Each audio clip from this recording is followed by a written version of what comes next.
இன்றைக்கி Chettinad chicken gravy எப்படி செய்யலான்னு பார்க்கலாம். வீடியோ போகிறதுக்கு முன்னாடி எங்கள் சேனலை சப்ஸ்கிரைப் பண்ணிக்கோங்க, மறக்காமல் பெல் ஐக்கானை கிளிக் பண்ணிக்கோங்க. செட்டிநாடு சிக்கன் கிரேவி செய்கிறதுக்கு மசாலா ரெடி பண்ண போகிறோம். நான் ஃபஸ்ட்டு கொஞ்சம் கொத்தமல்லி எடுத்திருக்கேன், கொஞ்சம் சோம்பு, ஒரு ஸ்பூன் மிளகு,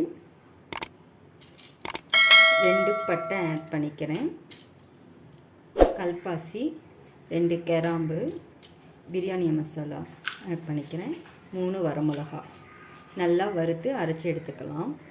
நல்லா வறுத்தாச்சு, ஆற வச்சு பவுடர் பண்ணி எடுத்துக்கலாம்.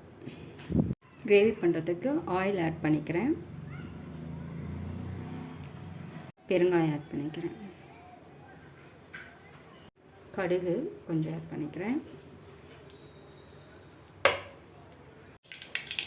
கொஞ்சம் சோம்பு பட்டை ஆட் பண்ணிக்கிறேன், கருவேப்பிலை ஆட் பண்ணிக்கிறேன்,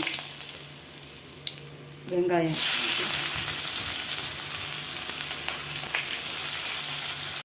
வெங்காயம் நல்லா வணங்கட்டும். இஞ்சி பூண்டு பேஸ்ட் 1 ஸ்பூன் ஆட் பண்ணிக்கிறேன், தக்காளி 1 சின்னதாக கட் பண்ணி வச்சுருக்கேன் ஆட் பண்ணிக்கலாம். தக்காளி நல்லா வணங்கிடுச்சு, சிக்கன் ஆட் பண்ணிக்கலாம். சிக்கன் ஆட் பண்ணி நல்லா கலரி விட்டுக்கலாம்.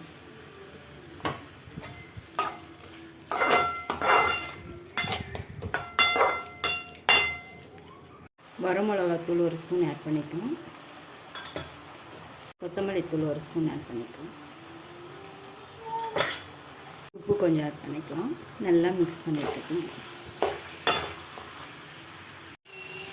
நல்லா வணங்கட்டும். கொஞ்சம் வாட்டர் ஆட் பண்ணி ஒரு 5 மினிட்ஸ் நல்லா வேக வச்சுக்கலாம்.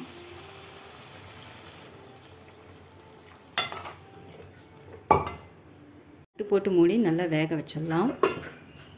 சிக்கன் நல்லா வெந்துட்டுருக்கு. இப்போ நம்ம அரைச்சி வச்ச மசாலாவை ஆட் பண்ணிக்கலாம்.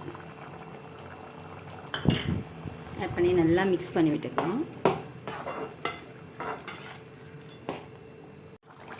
மசாலா ஒரு 30 செகண்ட் நல்லா குக் ஆகட்டும், அதுக்கப்புறம் ஆஃப் பண்ணி எடுத்துக்கலாம்.